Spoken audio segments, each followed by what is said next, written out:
Point number 1, यानी जो आपका सबसे पहला फॉल्स असम्पशन है कि गॉड मर्सीफुल है, ओमनीपोटेंट है, दुनिया में जुल्म हो रहा है। लेकिन आपको ये समझना चाहिए कि हमारे वर्ल्ड व्यू के मुताबिक गॉड सिर्फ ओमनीपोटेंट और सिर्फ मर्सीफुल नहीं है, बल्कि वो ऑल वाइज भी है और वो ऑल नोइंग भी है। उसके हर काम के पीछे हिकमत और विजडम है। ये कोई जरूरी नहीं है कि वो हिकमत और विजडम आपको समझ में आए या मुझे समझ में आए।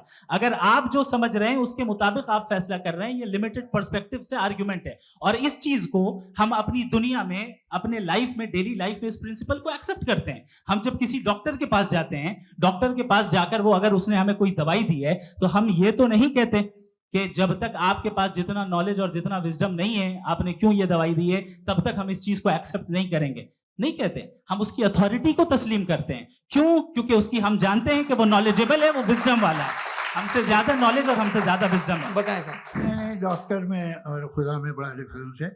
डॉक्टर पढ़ा लिखा होता है, एक तो मैं उसकी बात सुनूंगा।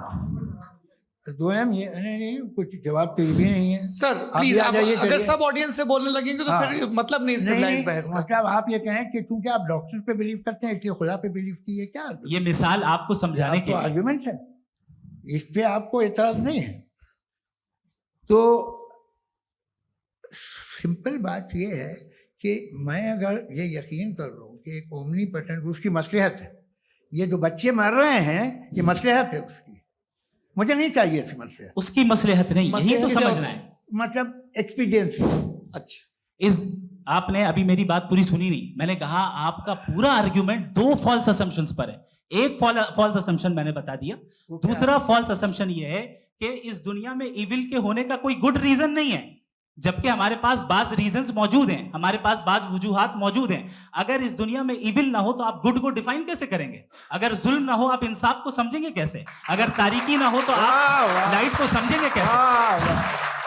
बहुत अच्छे। अभी और सुन लें, अभी और बाकी है। ये तो बात बहुत पसंद आई साहब मुझे कि जब तक रेप ना हो तब तक औरतों की इज्जत का ख्याल आपने मेरा जवाब पूरा सुना ही नहीं। जब तक के बच्चों का कत्ल ना किया जाए तब तक आपको बच्चों की मासूमियत की इज्जत। आपने पूरा जवाब सुना ही नहीं। क्या बात है।